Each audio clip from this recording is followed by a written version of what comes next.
চাই। ওগো মুসলমানেরা, কথাটা মনে রাখেন।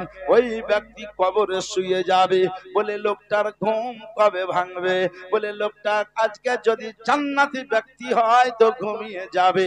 ওই লোকটার ঘুম ভাঙবে সেই দিন যেদিন কিয়ামত হবে।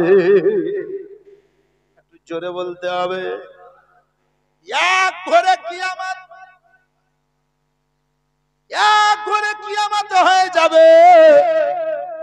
পজিটিভ বলবেন মাওলানা, যে জাহান্নামী হবে সে কেমন ঘুমাবে? উদাহরণ, বাড়িতে দুটো লোককে শুইয়ে দিয়েছেন, একজন হাঁপের ব্রঙ্কাইটিস অসুখ, হাঁপের লোক ঘুমাচ্ছে, একজন সুস্থ সবল শরীর ওলা লোক ঘুমাচ্ছে। এই লোকটা এশার নামাজ পড়ে খাওয়া দাওয়া করে ঘুমিয়ে গেল। মসজিদের আজান, আসসালাতু খায়রুম মিনান নাওম,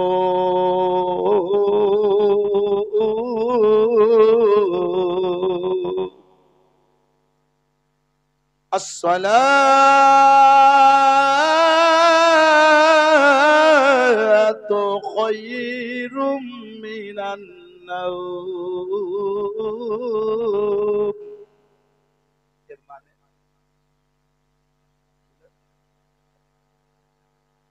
মানে জানেন না? হ্যাঁ, এখন উনি বলে দিয়েছেন নামাজ থেকে ঘুম উত্তম। হ্যাঁ, তো হাঁপুটাও হাঁপুলিয়েন না বা, আমি তো উল্টা বলছি। কখনো উল্টা বলবো আপনাকে সিধা করে নিতে হবে। নিদ্রা থেকে নামাজ উত্তম। এই সুস্থ লোকটার আসসালাতু খায়রুম মিনান নাওমের আজান কানে এলো তো ঘুম ভেঙে গেল। এক করে হজর। আজকাল লোকটাকে জিজ্ঞাসা করেন, ভাই ঘুম কেমন হলো? ভাই রে, 8 ঘন্টা বিছানায় ছিলাম, 24 বার উঠেছি। কুকুর কুকুর কেস আছে, পাশে একটা মাটি জায়গা দিয়েছে, বুঝাচ্ছে এই দিয়েছে, কাস্তেই ব্যস্ত, কষ্ট হয়েছে। কেন? অসুস্থ মানুষ। ও মুসলমান, যারা জাহান্নামী হবে, বুখারী শরীফের হাদিস আছে, একটা নয় দুটো নয়, 99 খানা বিষাক্ত সাপ মাইয়াতকে চারিদিকে ঘিরে নেবে। কয়টা বললাম? 99 সাপের ডিস্টেন্স কেমন? বুঝে একটা সাপকে যদি এই রূপতামপুর বা চরপুর, নারায়ণপুর মানে ডাঙ্গাপাড়া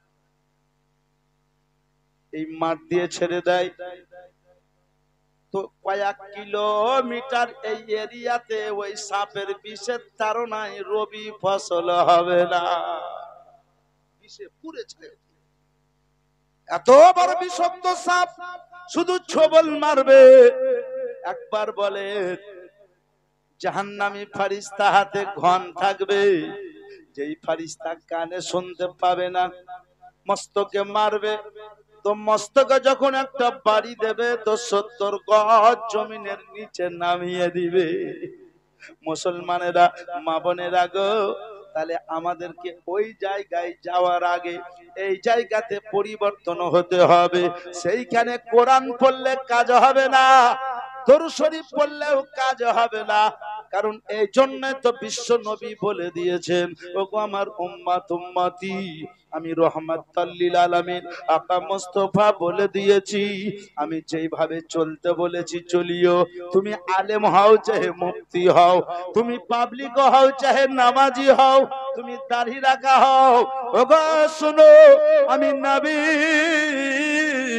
ওগো আমার উম্মত উম্মতি, আমি যেইভাবে চলতে বলেছি চলিও, যেইভাবে খেতে বলেছি খেয়েও, যেইভাবে শুতে বলেছি শুইও, যে এক কথায় যা যা করতে বলেছি করিও, আর যা থেকে বিরত থাকতে বলেছি বিরত থাকিও। আমি নবী কথা দিলাম, তোমাদের মাটির উপরে চলার দায়িত্ব তোমাদের থাকবে, আর মাটির ভিতরে তোমাদেরকে চালাবার দায়িত্ব নবী আমার থাকবে। এত বড় গ্যারান্টেড কথা ছেলের জন্য বলতে পারে না, মা বলতে পারে না, গ্রামের মোড়ল নেতা মন্ত্রী বলতে পারে না। আমি আপনাদেরকে জানাতে চাই, এত বড় কথা সুবহানাল্লাহ বলেছেন যিনি, তিনি হলেন রহমাতাল লিল আলামিন। পরিবর্তন হন কেন? তোবার দরজা এখনো বন্ধ হয়নি। তোবার দরজা যেদিন বন্ধ হয়ে যাবে সেদিন হাজারো কান্দে লাভ হবে না।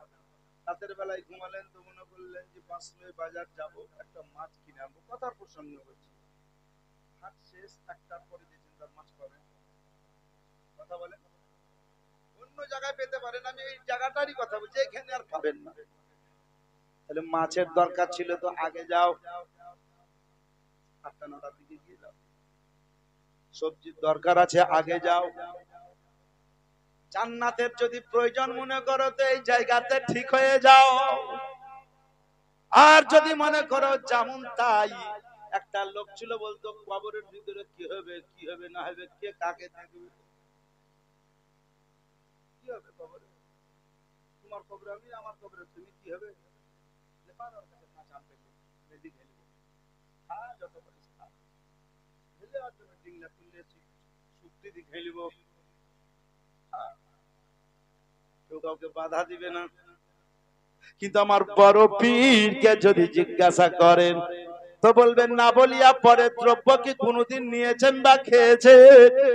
বড় পীর বললেন আমার কথা দূরে রাখো, আমার বাপ নদীতে ভেসে আসা আপেল না বলে একটু মাত্র মুখে চলে গেছিল, বলে বহু বছর ধরে বাগানের সেবা করে কানে শুনেছিল, চোখে অন্ধ, কানে বহিরা, হাতে লুলা, পায়ে ঘোড়া, মুখে বোবা, এই ধরনের মহিলাকে বিয়ের করার প্রস্তাব দিয়েছিল বাদশা। তো আমার আব্বা তিনাকে বিয়ে করেছিলেন, উদ্দেশ্য ছিল আলাদা, উদ্দেশ্য ছিল আলাদা।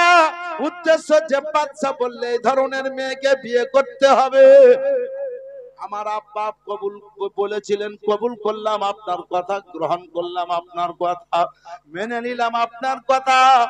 বাদশার বলার উদ্দেশ্য ছিল কত আপেল বাগান থেকে নদীতে পড়ে গেল, কেউ কোনোদিন মাপ লাইনি, কত লোক চুরি করে খেয়ে নিল, কিন্তু এই লোক তো মাপ চাইতে এলো, নিশ্চয় লোক তো আল্লাহ ওয়ালা হবে, নিশ্চয় লোক তো নেককারের বাপ হবে। নাম কি তোমার? তো বলছে মুসা জঙ্গি। আর নাম আছে লুকাচ্ছ কেন, জোরে বলো। বলে উপাধি আছে কি না, তো আবু সলে। আবু সলে, এটা আরবি কথা। আবু মানে সঠিক। বড় পীরের জীবনে একবার করে হলাম, সেক্রেটারি সাহেব ছিল জুমা মসজিদ, আব্দুল লতিফ সাহেব এনেছিলেন কয়েক বছর আগে, গতবার না তার আগে বাড়ি মনে হয়, এই আপনার যেখানে মুক্তার ভাই জালসা করলে জাসরিতে মিলাদুন ওইখানে হয়েছিল। আপনারা শুনেন কিন্তু ভুলে যান না। বড় পীরের বাপের নাম আবু সলে, আবু মানে বাপ, আবু মানে ভুলবেন না কোনদিন, লাইফে মরণ তক, এটার মানে তো আর কাল পরিবর্তন হবে না। আমি বললাম আবু মানে বাপ, কোন মৌলবি এসে আপনাকে যদি বলে আবু মানে চাচা, ওটা হবে কি? আমার ভুল না হলে আর ভুল, তখন ধরেন এই মৌলবি নিজামুদ্দিন শোনো কি বলেছো তুমি, তখন কেতা বাহির করাকরি হবে। আবু মানে বাপ, সলে মানে নেককার, মানে কি দাঁড়ালো, নেককারের বাপ কে? মুসা। এমন করে আপনাকে ভেঙে ভেঙে বুঝাচ্ছি, কোনদিন ভুলবেন না যদি মন দিয়ে শুনে, আর মন যদি অন্যদিকে থাকে কাজ হবে না। আবু মানে বাপ, সলে মানে নেককার, নেককারের বাপ কে না, তো মুসা। জঙ্গি মানে লড়াইকারী, কার সঙ্গে লড়াই করেছেন? তো বলছেন নফসের সঙ্গে, নফসের সঙ্গে লড়াই করে আল্লাহকে দোস্ত বানিয়ে নিয়েছেন। এ তো বাপের দীক্ষার কথা শুনলেন। লোকটার নাম কি না, তো মুসা, নেককারের বাপ, তাহলে নিশ্চয় ছেলে নেককার। মার দিকে এসেন, মায়ের নাম কি? ভাই নাই, উম্মুর লয়, উম্মুল, উম্মুল খায়ের, মা ফাতেমা। তাহলে উম্মুন একটা ওয়ার্ড, খায়ের একটা ওয়ার্ড, ফাতেমা একটা ওয়ার্ড। উম্মুন মানে হলো মা, উম্মুন মানে মা, খায়ের মানে ভালো।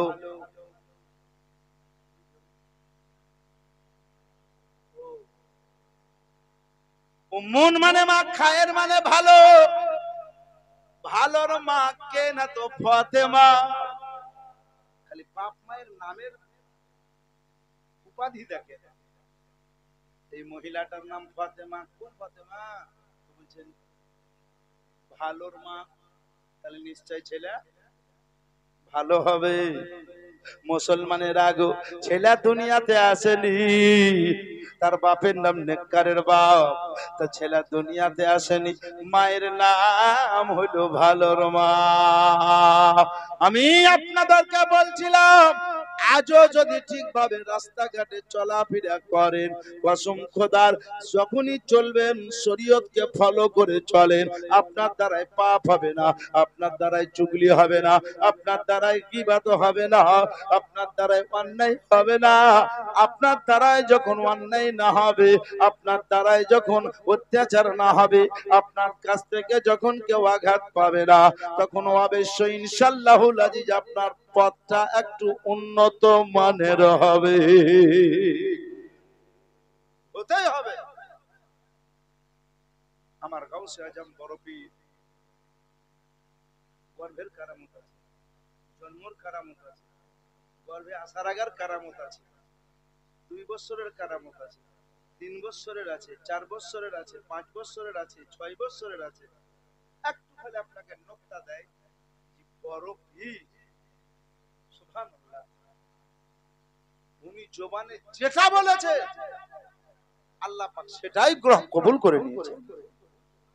আপনারা গজলে শুনেন না, একদিন এক বুড়ি নদীর ধারে কান্দে বসে আপন ছেলের তরে। বুড়ি কত বছর কেঁদেছিল? 12 বছর। একটা মা যদি 12 বছর কাঁদে, চোখের পানি থাকবে? আমার গাউসে আজম বলেছিলেন, মা যা বাড়ি যা, তোর ছেলে মেয়ে সব বিবিখানা পথযাত্রী যত আছে সব তুই কালকে ফেরত পেয়ে যাবি। যা যা। মায়ের চোখের পানি দেখে গাউসে আজমকে মায়া লেগেছিল। নদীর এই পার থেকে ওই পারে বিয়ে করতে গিয়ে, বিয়ে করার পরে নিয়ে সব কাজ ছিল, আসতে গিয়ে নদীতে ডুবে গার্ক হয়ে গেছিল। বুড়িমা বলছে, আল্লাহ ছেলে তো একটাই দিয়েছো, সেটাকে তুমি পানির মধ্যে নিয়ে নিলা, কিন্তু আমার ছেলে লীলা তো লীলা, আল্লাহ আমার ছেলের সঙ্গে অনেক পর গেছি, যাত্রী গেছিল, যাকে আপনি আপনার এলাকার ভাষায় বলেন বুড়ার, যাকে আপনি বিবিখানা বলেন। পর যাত্র যারা যাত্রী যারাই গেছিল সবাইকে নিলে, সবার কাছে আমি একটু বাঁধা থেকে গেলাম। সবাই বলবে বৃদ্ধ মহিলার বেটার বিয়েতে আমার ছেলে না গেলে মরতো না। রব্বুল আলামিন কপালে কি এটাই ছিল? বুড়িমার কান্না দেখে গাউসে আজমের মায়া হইল। মা কানতে হবে না, বাড়ি যা, কালকে ফেরত পাবি। যেমনই বলে দিয়েছেন সঙ্গে সঙ্গে বুড়িমা বাড়ি চলে গেছেন, অপেক্ষা করছে। একটু দেরি হয়ে গেছে, এক পা করে গাউসে আজমের কাছে গিয়ে বলল, আব্দুল কাদির তুমি বলেছিলে বাবা বাচ্চা ফেরত পাবি, বরযাত্রী বিবিখানা সব পাবি, কিন্তু কই এখনো কেন এলো না? আমার গাউসে আজম বলল, এখনই চলে আসবে। যা চলে এলো, কিন্তু গাউসে আজম বলছেন, আল্লাহ আমি যে সবাইকে জিন্দা হয়ে বাড়ি আসতে বললাম, দেরি কেন হচ্ছে? জোরে বলো। এত বড় পাওয়ার আল্লাহ দিয়েছেন, আল্লাহকে বলছেন আল্লাহ দেরি কেন হয়?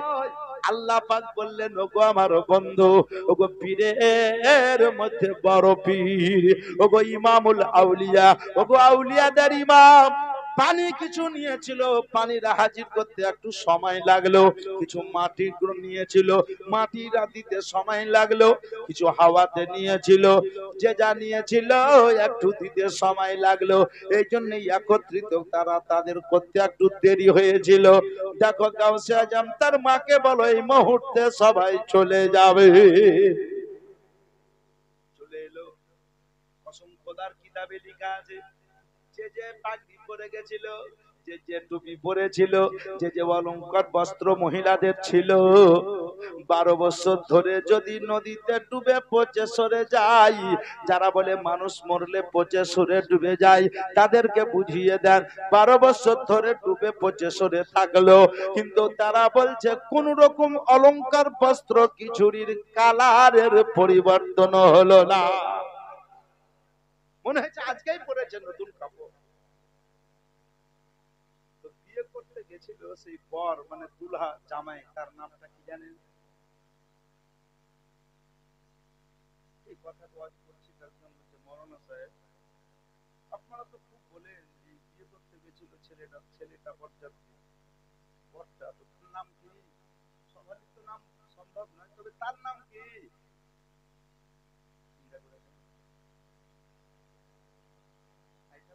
মনের প্রশ্ন জেগে আছে যে জানবো। লোক কয়েক প্রকারের থাকে, তো ওকে বললাম তার নাম নিশ্চয় আছে, বুঝলেন? বলছে বললেন। কিতাবের পাতা উঠান, কিতাবে লেখা আছে তিনি হলেন একজন আওলাদে রাসূল। তিনার নাম সৈয়দ শাহ কবিরউদ্দিন রহমাতুল্লাহ আলাইহি। যখন তিনার নাম যাওয়ার জাগার ইচ্ছা জাগলো, আমি মাওলানা বলছি আমার কাছ থেকে আরো একটু জেনে নেন। কি বলে, তিনি কত বছর বেঁচে ছিল জানেন? বলে না হুজুর একটু জানান। বললাম তিনার আয়ু আল্লাহর তরফ থেকে ছিল 120 বছর। আর বড় পীরের একদিন অজুর পানি 5 ঢোক পান করেছিল। বলে আল্লাহ বলেছিলেন ওগো বড় পীর, ওগো আমার বন্ধু, তোমার অজুর পানি সৈয়দ শাহ কবিরউদ্দিন 5 ঢোক পান করেছে, তো আমি তোমার মহব্বতে আরো 500 বছরের আয়ু বাড়িয়ে দিয়েছি। 500 প্লাস 120 সমান সৈয়দ শাহ কবিরউদ্দিন দুনিয়াতে 620 বছর বেঁচে ছিল।